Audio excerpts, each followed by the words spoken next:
नमस्कार दोस्तों, मैं अभिषेक चित्रांशी। स्वागत है आप सभी का मेधावी पे। दोस्तों, हम बात कर रहे थे प्रमुख संस्थाओं और प्रमुख उच्चाधिकारियों के बारे में, जिनके इस क्रम में हम आज बात करने वाले हैं आर्टिकल 280 यानी कि भारत का वित्त आयोग। भारत का वित्त आयोग कार्य क्या करता है, इसकी नियुक्ति कैसे होती है, इनके बाकी सारे प्रावधान क्या हैं, उन सभी के बारे में आज जानने का प्रयास करेंगे। और उम्मीद करता हूँ कि आपके लिए ये कक्षा बहुत ही इंपॉर्टेंट होने वाली है आपके आगामी एग्जामिनेशंस के लिए। ठीक है, तो आइए आज देखते हैं भारत के संविधान के आर्टिकल 280 के तहत आने वाली संस्था फिनेंस कमीशन। देखिए, ये एक ना अर्ध न्यायिक संस्था है। अर्ध न्यायिक संस्था के नाम पे ये बिल्कुल भी कंफ्यूज ना होइएगा कि या कि इसकी न्यायिक शक्तियां भी इसके पास हैं जो कि अदालतों की तरह काम करती हैं, सुप्रीम कोर्ट या हाई कोर्ट के जैसा काम करती हैं, ऐसा नहीं है। दरअसल वित्त आयोग का गठन इसलिए किया जाता है कि यह केंद्र और राज्य सरकारों के द्वारा जितने भी धन के आगम हैं, पूर्ण रूप से जितने भी धन के आगम हैं, उनको सेंटर और स्टेट के बीच में बांटना और विवाद होने की स्थिति में कुछ मामलों में न्यायिक कर्तव्य निभाना।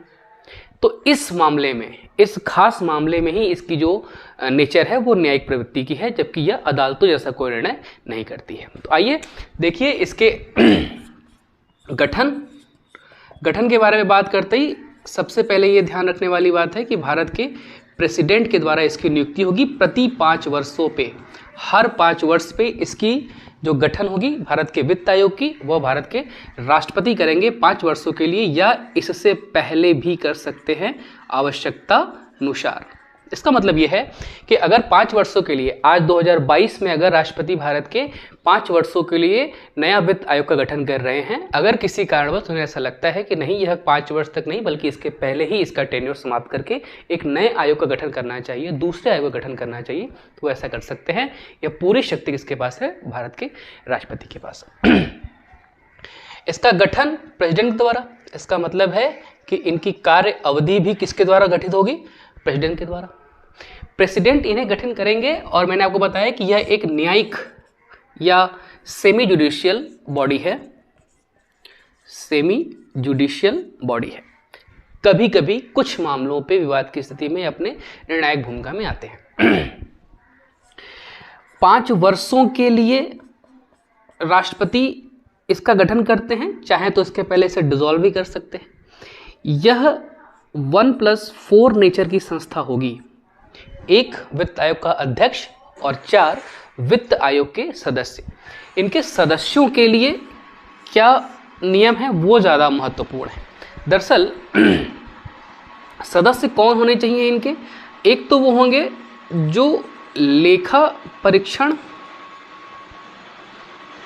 के विषय में जानकारी रखते हों, बहुत अच्छी जानकारी हो इन्हें, या इन्हें लोक प्रशासन प्लस लेखांकन की अच्छी जानकारी हो, या ये पब्लिक या सेवा कार्य में जो कि लेखांकन संबंधी होगा उसमें अनुभवी हो, या भारत के राष्ट्रपति के रूप में एक अच्छे अर्थशास्त्री हो। ये पैरामीटर है भारत के वित्त आयोग के अध्यक्ष और सदस्यों के लिए। अध्यक्ष वह व्यक्ति होगा जिसके अंदर ये चारों गुण पाए जाएंगे, और सदस्यों के लिए भी सेम कंडीशन है, लेकिन इनकी नियुक्ति भी राष्ट्रपति के द्वारा की जाएगी, यानी कि यह राष्ट्रपति के प्रसाद पर्यंत काम करते हैं और यह अपनी सभी प्रकार की वार्षिक रिपोर्ट राष्ट्रपति के ही सामने रखेंगे। और जब भी किसी ऐसी संस्था का रिपोर्ट रखा जाता है राष्ट्रपति के समक्ष, तो राष्ट्रपति उसे संसद के दोनों सदनों में रखवाता है। और दोनों संसद में रखवाने का मतलब क्या है आपको पता होना चाहिए कि इससे संबंधित जो भी प्रावधान है उसमें कोई चेंजेस लाने हैं, उसमें कुछ नई चीज़ें ऐड करनी है, उससे कुछ चीज़ें बाहर निकालनी है, इन सभी के बारे में उसके पहले एक अध्ययन होती है। एक अध्ययन करने के बाद इसे जो है कि राष्ट्रपति उनके समक्ष रखते हैं, बाकी चीज़ें उसमें चेंज कर दी जाती हैं। बेसिकली वित्त आयोग का काम क्या है? सेंटर और स्टेट के बीच जो भी कलेक्शन है, कलेक्शन ऑफ रेवेन्यू, जो भी कलेक्शन, देखिए भारत का जो राजस्व है ना, जो भी सरकारों का राजस्व है, दरअसल ये सरकार की आमदनी नहीं होती। आमदनी का मतलब है इनकम। भारत सरकार की कोई आमदनी नहीं है। भारत सरकार या राज्यों की जो सरकारें हैं उनकी सिर्फ आयकर हो सकती है, उनकी आमदनी नहीं हो सकती, उनका राजस्व हो सकता है, उनके किसी प्रकार का कोई स्रोत आय का नहीं है। स्रोत इन द सेंस कि वो राजस्व का स्रोत भले है, लेकिन इसको हम राजस्व कहेंगे, न कि इनकी इनकम कहेंगे। तो भारत सरकार, राज्य सरकारों की इनकम नहीं होती, वो सिर्फ और सिर्फ क्या होती है, रेवेन्यू होती है। और इस रेवेन्यू को सेंटर और स्टेट के बीच में बराबर भागों में जो भी है, अभी 42% चल रहा है, तो जो भी है उनके बीच में इसका बंटवारा या अलोकेशन करना वित्त आयोग का कार्य है। और अगर इस स्थिति में कोई विवाद उत्पन्न होता है, कोई ऐसा विवाद कि अगर कुछ राज्य, देखिए क्या होता है कि जो भारत की राजनीतिक व्यवस्था है ना, वो सेंटर और स्टेट के बीच में है, भारत का संघ और उसके राज्य क्षेत्रों के बीच में है। इसका मतलब ये है कि अगर केंद्र में कोई सरकार है जो कि विभिन्न या दूसरे पार्टी की सरकार है, केंद्र में अगर किसी दूसरे पार्टी की सरकार है और भारत के राज्यों में हो सकता है कि किसी अन्य पार्टी की सरकार हो, कुछ राज्यों में हो सकता है, 5, 6, 10 राज्यों में राज्यों में अलग अलग पार्टी की सरकार हो सकती है। तो उन, जैसे मान लीजिए कि भारत में अभी जो केंद्र सरकार है वो भाजपा की है, बीजेपी की है, लेकिन अगर ऐसे कुछ राज्य हैं जहां के बीजेपी का शासन न हो के किसी और पार्टी का शासन है, तो हो सकता है कि डिफरेंट पार्टीज के संबंध में हो सकता है कि कुछ इस बारे में मामले आए, कुछ ऐसे दरार आए, कुछ ऐसे आरोप लगे कि नहीं, केंद्र सरकार भेदभाव कर रही है, जबकि अन्य राज्यों को इस मामले में इतना अलोकेशन या इतना आवंटित धन हुआ है, और हमें, चूंकि हम उनके पार्टी की सरकार नहीं है, इस वजह से हमारे साथ भेदभाव किया जा रहा है और वित्तीय संक्षेपण में, वित्तीय आवंटन में हमें जो है कि प्राथमिकता नहीं दी जा रही है, हमें दूसरे दर्जे की वरीयता दी जा रही है। ऐसे आरोप लगते ही रहते हैं, अभी भी सरकारों पे लगते ही हैं। ऐसे मामलों में अगर केंद्र अपने हस्तांतरण ठीक ढंग से नहीं कर पाता है, तो उस बीच में जो है कि आता है, एक्चुअली केंद्र क्या हस्तांतरण करेगा, बात तो करती है फिनेंस कमीशन ही, तो जितने भी अलोकेशन है वो करती है फिनेंस कमीशन, केंद्र और सरकारों, राज्य सरकारों के बीच में। तो ऐसे में कहीं विवाद की स्थिति उत्पन्न होती है तो वह अपने न्यायिक अवतार में आती है। उसके बारे में बहुत डिटेल नहीं है कि वो किस मामले में आएगी, बात यह है कि वह सिर्फ इस मामले में कुछ निर्णय दे सकती है जो कि सरकार के खिलाफ भी हो सकती है और सरकारों के पक्ष में हो सकती है, इसका उल्टा भी हो सकता है। अब आइए दूसरा, कि राज्य सरकार या फिनेंस कमीशन का एक काम तो है कि सेंटर और स्टेट के बीच में फंड का अलोकेशन करे, दूसरा है कि अगर राष्ट्रपति इन्हें समय समय पर कोई और काम सौंप दे तो इसे भी ढंग से निष्पादित करें। साथ ही सेंटर और स्टेट के बीच में फंड इंक्रीज करने, यानी कि राजस्व को और बढ़ाने के स्रोत क्या क्या हो सकते हैं, उससे संबंधी सलाह भी दे सकते हैं। और आपको यह ध्यान देने योग्य बात है कि सलाह इनकी बाध्यकारी नहीं होती है, यह सलाह सिर्फ सलाहकारी प्रवृत्ति की ही होती है। भारत का केंद्र सरकार इसे मानने के लिए बाध्य नहीं है। लेकिन इस संदर्भ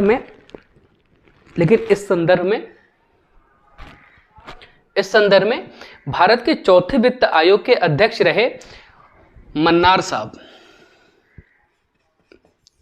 इन्होंने कहा कि ऐसी स्थिति जब तक बहुत ज़्यादा महत्वपूर्ण नहीं हो जाती कि भारत का वित्त आयोग इसका अनुसरण करे, यानी कि मन्नार साहब ने यह कहा कि बाध्यकारी प्रवृत्ति वित्त आयोग की नहीं हो सकती, क्योंकि यह अर्धन्यायिक संस्था है और एक विचारणीय संस्था है या सिर्फ सलाहकारी प्रवृत्ति की संस्था है। तो ऐसी स्थिति में अगर कोई बहुत इंपॉर्टेंट या कोई बहुत महत्वपूर्ण मुद्दा नहीं आ जाता है, तब तक के लिए सरकार इसे मानने के लिए बाध्य नहीं हो सकती। इसका मतलब यह है कि वित्त आयोग जो भी सलाह देगा वो सिर्फ और सिर्फ सलाहकारी प्रवृत्ति की होगी। मानना, ना मानना, इसे अप्लाई करना, इसे कंसिडर ना ही करना या कंसिडर करना, ये सारा सब कुछ सरकार के विवेक पर निर्णय करेगा, मंत्रिपरिषद के विवेक पर निर्भर करेगा। इसमें केंद्र सरकार और वित्त आयोग इस मामले में जो है कि यह नहीं कह सकती कि नहीं, मैंने आपको सलाह दिया है, आप इसे अप्लाई कीजिए ही, ऐसा नहीं हो सकता। इस मामले में मन्नार साहब का स्टेटमेंट भी आपको आइडिया है।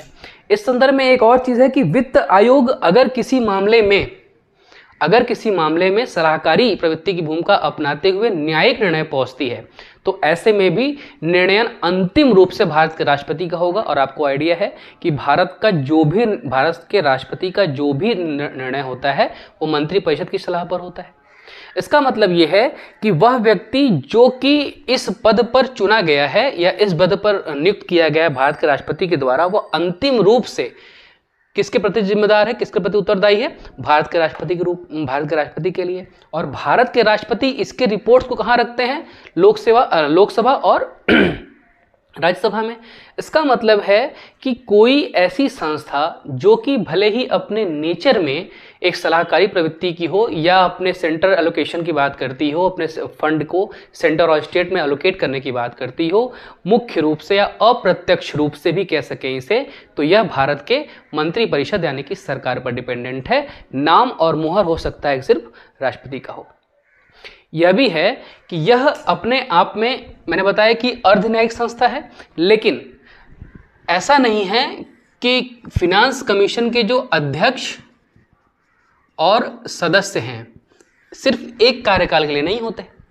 दरअसल इनके कार्यकाल या इनकी यह पुनर्नियुक्ति के पात्र भी होते हैं। इसका सेंस है कि अगर कोई, देखिए क्या है ना, सैद्धांतिक रूप में कुछ बातें कही जा सकती हैं, लेकिन व्यवहार में होता यही है कि कोई भी व्यक्ति चाहता है कि उसके पद की गरिमा और उसके पद का कार्यकाल लगातार नियमित रूप से चलता रहे। तो नियमित रूप से अपने कार्यकाल और अपने कुर्सी बने रहने के लिए सरकारों के साथ साथ जो ये संस्थाएं हैं वो भी अपने साथ जो कि तालमेल बिठा के चलना चाहती हैं ताकि वो पुनर्नियुक्ति के पात्र हो सकते हैं। ऐसे ही अभी चुनाव आयोग के बारे में भी कुछ चेंजेस किए गए हैं और ये सब संस्थाएं होती तो स्वतंत्र प्रभार की हैं, होती तो स्वतंत्र नेचर की हैं, लेकिन ऐसा बेसिकली व्यवहार में देखने को मिलता नहीं है। और इन पे जो आरोप लगते हैं वह ये लगते हैं कि ये संस्थाएं सिर्फ और सिर्फ सरकार की चाटुकारिता और सरकार के इशारे पर काम करती हैं। ऐसे आरोप आपको ईडी, सीबीआई, सीवीसी या अन्य संस्थाओं पर भी लगते हुए मिल जाएंगे, सुनने को आपको मिल जाएंगे। तो इसलिए यह व्यक्ति जब पुनर्नियुक्ति के पात्र होते हैं तो मोस्टली सरकार के फेवर जैसे ही सलाह देते हैं और उनके जैसे ही निर्णय लेते हैं। तो इसलिए भारत सरकार इनके लिए जो है कि पुनर्नियुक्ति की भी व्यवस्था कर सकती है। कहने का सेंस ये है कि ये कोई तोता नहीं है सरकार के सीबीआई के जैसा, जैसा कि सुप्रीम कोर्ट ने कहा, मैं नहीं कह रहा।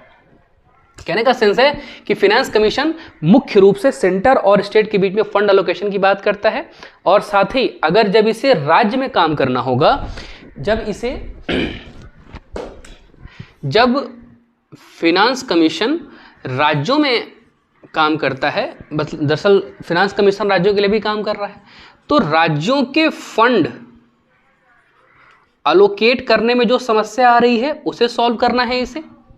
साथ ही साथ राज्यों के निगमों, कॉरपोरेशन, संस्थाओं, इवन ग्रामांचल तक के लिए जो भी आवंटन हो रहा है, धन का अंतरण हो रहा है, इससे संबंधित नियम और कानून भी आपका वित्त आयोग बना सकता है और उन्हें इस बात की सलाह भी दे सकता है कि कैसे ग्राम पंचायतें और उस राज्य की सरकारें अपना फंड बढ़ा सकती हैं।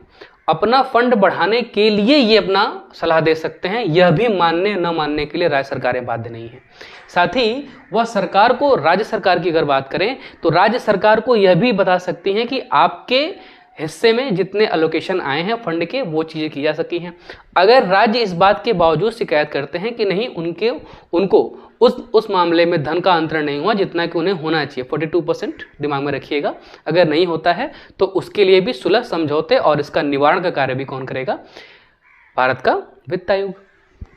मतलब ये कहने का है कि केंद्र से लेकर राज्य की सबसे छोटी इकाई ग्राम पंचायतों तक के फंड एलोकेशन के लिए जिम्मेदार कौन है?